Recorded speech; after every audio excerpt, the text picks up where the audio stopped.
Hello, you wonderful people, and welcome to another episode of Crime Centric. This being a show where it's about crime dramas that I watch. For today's episode, I'm going to talk about the season premiere of Hightown. A great season premiere. A lot of really interesting things went down in this episode, so let's break it down. So we're picking up essentially 6 weeks after the season 1 finale. Obviously, Jackie's continuing her job between... Well, she's keeping her sobriety. She's been 50 days sober, and obviously it's a combination of wanting to be right in the head, because after everything that happened with Junior, I'm sure just everything that just went down last season in general, but I think Junior was probably like that last kick, plus wanting to take down Frankie, considering he's out. We also found out later on his cousin Jorge got out, like, because of the Frankie situation, it tainted the Jorge situation as well. So, which, side note, Jorge, like, I saw Luis Guzman in the trailers. I didn't realize he was playing Frankie's cousin, so I was like, oh, that's pretty dope. I just like, because like Frankie's that very serious type, and I like that they have like Jorge kind of being like the funny man, especially like his dynamic with Renee and stuff like that. I love it. Like when he's poking at her, just like, well, because he's a complete and utter douchebag, because it's like, right, you suck dick, and because of you, my cousin got free, and it's like, oh, thanks for taking that. Swallowing that pride, like saying, like, obviously the double entendres. I mean, it's not even an entendre if you're being so overt with it. Some aspects of it have been entendrecized, I guess would be, maybe, I don't even know if that's the right way to say that, entendrecized, like, could that just be, regardless. But it's like, yeah, like his back and forth, like, because for Renee, it's like, right, all he sees me as is like the junkie whore. It's like, that's not who and I love Frankie be like, hey, don't talk about yourself like that anymore. Like, but she's like, yeah, that's who I was. And it's like, yeah, but you're a queen now. It's like, oh, I don't know. There's almost like, that's the thing of like, Frankie is a bad guy, but the fact is he can be sweet with Renee, kind of goes like, oh, you're kind of a murdering drug dealer with a heart of gold. Like, you see that interestingly enough in that moment. I thought that was fascinating. But obviously it's like Renee does think she's like hot shit now. Like, even it's like, oh, like the lady that was mafia, she's like, oh, hey, oh, think you fancy now, huh? So, I mean, especially because, like, Frankie later on does give her, like, she's going to be running, she's not going to be dancing at the club, she's going to be assistant manager to Jorge, who is the manager, so that's definitely going to be interesting. But circling back, like, before I went on that whole tangent and all that, was about, you know, like I said, Jackie being sober, obviously still working as that liaison. I thought was interesting, though, like, at first she's buying drugs, I'm like, she can't be backpedaling, is she? And I'm like, there's gotta be, and there is more to it. She tried to bring it to Alan, like, she's like, hey, I bought from this guy 3 times, like, this is enough to make a case, but Alan's like, what are you doing? As a liaison, you're only supposed to come and work, like, once a week, and the only other time they're gonna call her in is in case they need to search women and do, like, a thorough search, that's all. You know, so that's, and it's like, oh, interesting to know that that's all your job really consists of. It's like that kind of sucks, because Jackie was hoping like, no, I'm gonna come here, I'm gonna do work, like when you let like bastards like Frankie is out and everything, like we need to take him down. But like Alan's like, I'm not here on some like revenge stuff. Are you here for revenge for Junior? And she's like, no, I'm just here to I want good cases and stuff like that. That's all she wants. Also, speaking of Junior, I thought it was beautiful. Like, she does have like a tattoo of Junior's name. I was like, oh, that's nice. I think it's just a reminder of what she's kind of fighting for, who she's fighting for, but also like, you know, a reminder to stay sober, you know, that is like, you know, she's thankful for her sobriety, thankful for her life. And it's just like, sadly, you know, she's like, cause she feels guilty about like, she wish she, could have said or done more for Junior. Feels like she could have, you know, so, but obviously she wasn't 100% in her right head like all of last season, so sometimes she was in a good spot, other places she was in a very bad place, so, just I know for her, she feels guilty about not handling that situation a little bit differently than she, ultimately did, but, Alan is sidelining her a little bit, and obviously she like vents to Leslie about it. Leslie's like, hey, like the fact is, you and me, we're like the only women, like, so like, you know, we got to stick together. So it's like, if you have a case or something, bring it to me and I'll work it up the chain. And it's like, yeah, like that way, like all you have to do is like bring, like, you kind of have to make your own bones essentially. It's because it's like, yeah, you have to like go get a case of your own, do good on it, and then like, they'll have no choice but to take notice of you. Which I think it's interesting that Ray's immediately like, don't trust her, she'll stab you in the back. It's like, well, she kind of sort of stabbed him in the back with the whole Renee situation, kind of like blindsided him with that. but I can almost see it being like in the nature of things. It's like probably Leslie's probably in the exact same position that Jackie's in of like, no, I'm trying to, but I think eventually that's going to turn into an issue where, ultimately Jackie is able to bring something to the table, but I get the feeling, and maybe I could be wrong. Maybe it's not the case. I think I probably brought this up last season, but I just like, oh yeah, like that's the actress who played Jessica in Timeless. I think I brought that up last season. I don't remember. Because she was only in like a couple episodes last season. We only saw her pop in here and there, but I think we're going to be definitely seeing a lot more of her this season. But I just get that feeling like, oh, maybe it's just because I'm harboring like, oh, like her character, like who she was as Jessica. Slight spoilers for like Timeless, but there were some other sides to Jessica. Let's just say that. So I'm wondering, like, especially with what Ray said, which don't get me wrong, like Ray's fuck up was Ray's own fuck up, but still like. That's why I'm like, I'm also curious, like, the fact that they're setting that up, is that going to be foreshadowing of, like, Leslie is going to screw her over? It's like, oh, Leslie's going to get all the credit when she doesn't. Because this whole thing is by a trial basis, so, like, where Jackie ends up at the end of things. But I'm like, I don't know. So I just thought that was fascinating. She's just trying to make a name for herself. But I like that, obviously, her and Ray have stayed in touch, because they are friends. They, like, shoot the shit and stuff like that, which... Jackie went to Dr. Larkin last season. Now Ray is, and he's having that dream about Renee, which I thought that was interesting. He's like, he's like, come for me, and she's like, I'm coming for you, Ray. Puts a gun to his head. I'm coming for you, Ray. I'm like, I like that. I thought that was just kind of a like sick, like interesting trend, because I was expecting it to be a transition of like, oh, like he's having sex with someone, but he's imagining it's Renee, or he's just dreaming about it. But for it to go from a blissful dream to exciting dream to a nightmare, which he even has to tell the doctor. She's like, are you still having nightmares? She's like, no. She's like, are you thinking about Renee? He's like, nah. It's like, you can lie to me, but like when it comes to the board, you better be upfront. So he's like, yeah, I think about her. And obviously it hurts a lot to think about her. And he talks about it like the comparison of like he's like, you don't have nuts, but being kicked in the nuts suck. It's just like that pain reverberates throughout your entire body. I consider myself very lucky. On side note, I've never been kicked in the nuts. In 7th grade, a girl named Tessa, I will always remember, tried to kick me in the nuts, and I had to, like, she kicked my thigh, and I was like, oh my god, I'm in so much pain. And I've talked about this before, and at one time, like, she never meant it seriously. I don't know, she did kick me pretty goddamn hard in the thigh. Like, I think she played soccer too.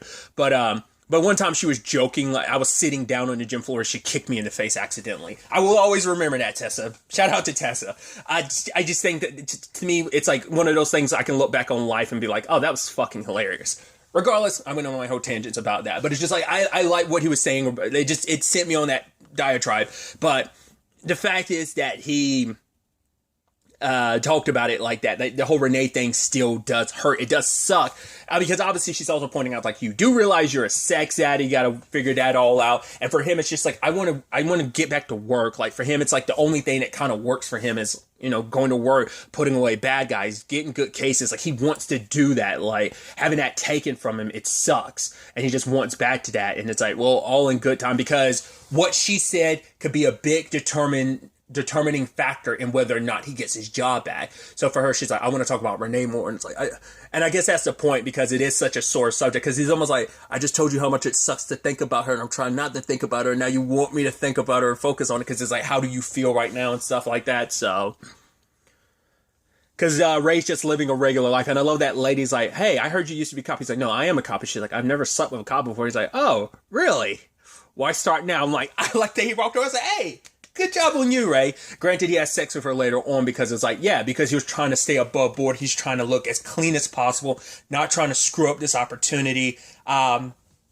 It is interesting, like, they are on flip sides of things. Like, yes, Ray was spiraling a little bit with all he was doing, but he was still on top, whereas Jackie was just plain spiraling and kind of hit rock bottom. But now they're both on, like, the inverse of that. Like, now the roles have been switched. Now Ray's on the outside looking in, where Jackie's, a lot closer to being in than, Ray currently is, and in comparison to where she was last season. But I thought that was fascinating. Just kind of a switch that they've kind of going through, which I did like at his meeting. Like, everything was going right. He was like, yes, I realized the power dynamic between me and Renee. And it's like, does he really believe all the stuff he's saying? No, it sounded like, okay, we run through this script. Do not say as much as say what you need to. Nothing more, nothing less. Jackie that is there as a witness, character witness. Like, yeah, he's an asshole, but Ray, you know, he's a good guy. Like, yeah, he crossed some lines, but it's all in the pursuit of, you know, putting away bad guys like Frankie. And so he's someone I like to call a friend. I almost just see Ray almost looking like, oh, thanks, Jackie. That was pretty dope. And it's like, everything looked good. And then it's like, but then the lady's like, I have one more thing to bring in, and brings in another cop. And it's like, oh yeah, and it's like, yep, Ray and his wife had a relationship. I was like, oh yeah, here we go. Ooh, and Ray just walks out, and his rep was just kind of like, I'm sorry how things went. Just tapped him on the arm and just walked away. I was like, yeah, I mean, I guess it's like, I got other shit to do. I don't have time here to console you when you're probably most likely, but it's just like, just the whole, I'm sorry it didn't go your way. Tap, like I said, just taps him on the arm. It literally was like 5 seconds. Boom, boom, I'm going. I'm like, you know, Jackie's like, oh, I'm sorry. But it's like, did you really send dick pics to that dude's wife on your work phone? And he looks at Jackie, and Jackie's like, sorry. Because I guess for her, it's like, really? I'm not here to judge. I've had my situations as well. But, Ray, come on. I was like, I mean, you know, because he even said it during the thing. He's like, oh, I know about the disease. I'm working to get help on it. It's just like, but the moment home dude went in there and talked about his wife, Ray just sunk in his seat. He's like, I'm fucked. And you sure got fucked. He's like, no, I'm going to have a normal life. Have an actual relationship with my son. Like, you know, kind of have a regular 9 to 5. And, you know, I have one with Jack, like, please don't kill yourself, because that would really suck. You know, I'd be really upset with you who did that, because it's like, I mean, she's saying it jokingly, but also I think it's like, I'm sure that Junior think of like, yeah, she wasn't watching too carefully, and that spiraled out into what it did. And also, and I'm still curious how they're going to play with that, because I don't think they never gave a conclusive answer on the Junior thing, at least not to my recollection. And so, because like I immediately thought like, oh man, Junior just slipped, and like, because he was like, you know, but then like someone had said, like I brought this up during something, it might have even been my trailer discussion, where someone had been like, oh, Osito's the one that killed him. And it's like, because they took it that way, I took it as just like, oh, like he slipped. I don't think they ever gave a conclusive answer on that. Maybe they did, I'm just not remembering. But either way, you could just tell for Ray, it's like, yeah, like I said, he's back at his low point, considering like, it's like, oh, like she was there, the lady who was offering last time pops up again, and they do their thing. So things aren't working out for Ray too much. Obviously, Alan's enjoying being a sergeant. Granted, it comes with its complications, because the 3 kids we saw at the beginning of the episode, who like one of them shoot caption like the photo #Invincible. I was like, I knew that was going to end up being ironic. And sadly, they OD'd in their house, because it's like, yeah, Charmaine's still been like circulating her drugs and everything. Obviously, she's taking like still continuing things for her uncle. Maybe I brought that up last season too. Like, isn't that uncle? Wasn't he Luke's buddy in prison in Luke Cage? I want to say that was him. I think that's the same actor. It's been a while since I've seen like season 1 of Luke Cage, but I want to say that's the same actor. Regardless, but yeah, now it like there's been obviously already the drug epidemic, but now it's like worse, because it's like, oh, children from very wealthy backgrounds, their kids are dead. Now this puts an even bigger spotlight. They've already got to deal with the ramifications of like, yeah, there's that Coco dude who's like a drug guy or whatever, but they couldn't investigate it because like the homicide group is like, we're not letting you touch this with a 6-foot pole. It's like, after everything went down with Ray, and like, yeah, like Ray has fucked that department, because no one's going to want to work with them. There's going to be no collab between anyone else, just because like no one's going to want to touch that department, considering like they're poisoned right now because of Ray. So they couldn't even touch the Coco thing, which is connected to this, because we find out at the end, like, he was like Charmaine's, like, one of Charmaine's people. I wonder who it was that got him. We also found out, just how much of a despicable human being Coco is, that he's associated with just being the quote-unquote cousin fucker. And I love their, he's like, oh, I know his cousin. It's like, oh, the one he, like, she's, because Ray was like, oh, I arrested him because of, like, his cousin. It's like, oh, the one he fucked is like, no, the other one. I'm like, the fact is we have to distinguish like that, too. But yeah, like, the fact is, like, the shitstorm hits, like, to me, especially when you got the mom being like, what are you going to do about this? You're letting drug dealers out of prison. It's like, that does not look good. Those headlines. I mean, there's already a headline of like, yeah, Jorge got out sometime like 6 weeks after Frankie because of the whole Ray situation. So it's like boom, boom, boom. When it rains, it pours. So that department is getting like heat from all sides. And obviously seeing them all overdose like that, it triggered something in Jackie, because it's like, that could easily been me, but I'm sure also like thinking about Junior and everything, like I think all that resonated, because I mean also like they're such young, they're teenagers, I think, so I think that just all of that just kind of like surged inside of her, and she's like, I gotta do more. So she talks to the lieutenant about kind of coming on full board. She's like, no one knows like drugs and drug dealers like I do, like I'm a perfect asset, plus it's going to look good like you hiring a female, just because especially after the whole Ray debacle, like is the optics of it are going to look a little bit better. So she's going to be working with Leslie on a temporary basis to kind of see like, you know, how this works out, you know, so we'll see. Hopefully Jackie doesn't screw this up. I think Jackie's got her head on tight this season, but you never know like what swerves life can bring your way. Just based on the trailer, like we know like it's going to cause issues between Ray and Jackie, because Ray's going to try and do stuff on his own without his badge, and it's just like probably looking at Jackie having like, it's like working her way up and also like working these cases, like she can do it legally, whereas last season she was kind of off on her own doing it, and Ray had the badge to do it. Now they're on the other foot. So once again, just like it's interesting like how their stories have kind of gone full 180, paralleling each other in that regard. I do like the fact is that we have the whole situation with like Renee getting her wedding dress and everything, and once again Jorge being like such a douchebag, being like, oh no, I'm just saying you look beautiful, but also it's just like, but white, really? And she just sticking the middle finger. He's like, what's wrong with you? It's like, come on. He was like, I was being nice, and just like I said, I like their dynamic. He's like, what are you on your period? She's like, I'm not on my period. And then she stops and she's like, oh no. I was like, uh-oh. And it's like, all right. She even checks it. It's like, yeah, she hasn't had her, like, it's like, yeah, week 37. You're like, well, that, timing wise, that would still mean when you were doing things with Ray, which is, I'm like, you're going, well, I think there's, I was about to say, like, how do you handle that situation? It's still early, well, potentially early enough that maybe you could convince Frankie that the baby's his. Because I'd assume contraceptives are like used, like, because obviously like they had, I forgot what the freaking terminology for it is. It's like when like Frankie was allowed to like have sex with Renee, like we saw it at least once, like it probably happened multiple times, but time framing wise it seems like it's more likely Ray's baby, but it might be Frank, you know, so we'll see. But obviously that's going to complicate things if it turns out like, oh, cool. I'm having Ray's baby. Let's see how Frankie handles that. You know, that probably won't be a good, happy conversation. Because she even said she wanted a normal life, but even Frankie was like, no, you don't. You want to be filthy fucking rich. And it's like, yeah, there might be truth to that. So at the end of the day, she screwed over Ray because she felt like Ray was screwing her over. It's like, oh, what was happening to us? Like, she was kind of felt like she was being treated like, oh, I'm just a piece of meat. I'm just like someone you can bang, like nothing was real between us. But it meant something. But also you have to consider like, well, Ray's kind of a sex addict. So it's like, how much of that was real? I think there was some realness to it. But also he did get caught up in just the power and just trying so focused on like doing whatever he could to get to Frankie, you know, and making sure Frankie stayed behind bars. So I think elements of that. So we'll see where things kind of go from there.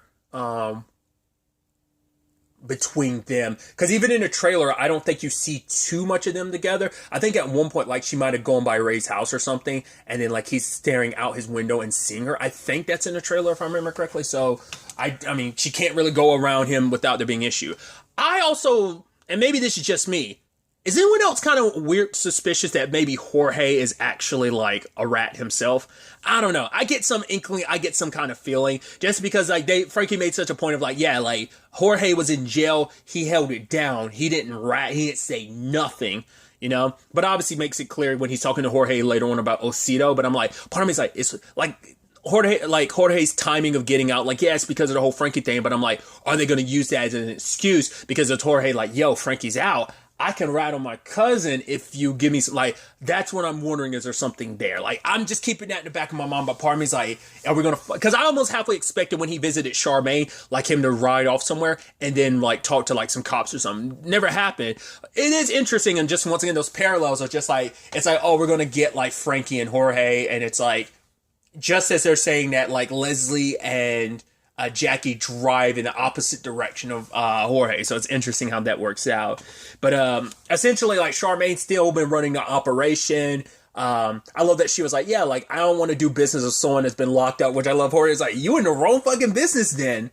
But it's like, yo, you got the product, we got the distribution, we can help you out. You're having a distribution issue because Coco's going. It's like, well, she's like, we got other people to handle that. But it's like, yeah, she's going to sit down and talk to Jorge and Frankie about, you know, their future together. And speaking of Osito, because he shot a cop, it's like, yeah, you're definitely getting no like love in prison, because like there's the green suits, they call it easy time, but it's like, oh, you're gonna be doing the hardest time, my dude. And obviously his leg is apparently infected. I wasn't expecting, like, because they didn't show it in the trailer at all, but he has to use like a walker because his leg's so jacked up. So Alan comes in trying to break off a deal, but he's like, no. Like, I'm going to be sitting here doing 10 hard years. Make some of that, like, help me out, get me into that green, let me do some easy time, I'll give you all the information I need. And I love Alan makes an analogy to, like, oh, if I'm taking you out to dinner, you better put out. So, we'll see. I mean, granted, Osito gets attacked in the episode because, like, oh, Frankie's doesn't forget, so it's like, right, you're gonna have to probably, like, eventually, because both him and Alan need each other. Alan needs a win when it comes to this whole Frankie debacle. Debacle. And also, obviously, Osito needs to be in a position where he can't easily be got by Frankie, because Frankie can get him anywhere. So he's got to figure that whole situation, because, like, Frankie is like, no. Like, he didn't believe Osito about the whole Kizzle, like, lie. Granted, like I said, that was a whole Junior thing, but that kind of, Junior's dead now, so it's almost like it's kind of all for nothing. Now, like, once again, whether Osito did it, which at the time, like I said, I thought it was just Junior overdosing, but then someone put it out there like, oh, they thought Osito did it. I was like, oh, maybe. So do also let me know in the comments down below if they did, like, clarify that. I don't think they have, whether that was still like, and like just a straight up OD, or whether Osito killed him. And if they never clarify that, maybe this season we'll get some clarification for that. Hearing, like, Alan is visiting Osito probably would make Jackie feel a certain way, because it's like, well, not only did he shoot me, like, she probably, you know, obviously, like, with the whole Junior thing, so it's like, I don't know. I'm sure that won't sit well with her, but a very interesting start to the season. I also did like that Jackie is she ended up breaking it to Ed too about, like, the job and everything. And even him asking, like, for him, it's like, yeah, when I grew up here in the Cape, like, it used to be a place you could bring your family, like, there were no drugs to be seen. But she's like, hey, it's not just a Cape situation. I mean, like, I feel like, I think that's a U.S. issue specifically, isn't it? Like, I mean, just like real world wise, like the, like, drugs, like, being an issue, like, I think it's a worldwide issue, but I feel like it is. I mean, maybe it's just in totality a worldwide, like, epidemic, but I feel like it's a big thing here in the U.S., but I could be wrong. I could be mistaken. But I thought my understanding was, like, it is a very big thing in the U.S., but it might be, like, an even bigger thing, even, like, the world around, all across the world. But regardless, you know, Ed's even being like, why do you have to be the one to kind of go after all this? And Jackie's like, I don't know. I just have to. So this all started with Sherry's body, and here she is. Like, there's just so much stuff stacked onto one another, where she feels the need to, like, I have to be the one. Like, she just feels it inside of herself of, like, I've got to be the one. I'm the one that found Sherry's body. It was almost like things set in motion and put me in this position to do what's necessary to kind of stop all this. So it's definitely going to be really interesting to ultimately see how the season plays out. I'm excited to see where the next episode ends up taking us going forward with all of this. But really, that's all I want to talk about. Until the next time we meet, be happy, be safe, live life to the fullest, and enjoy it. Good day and goodbye.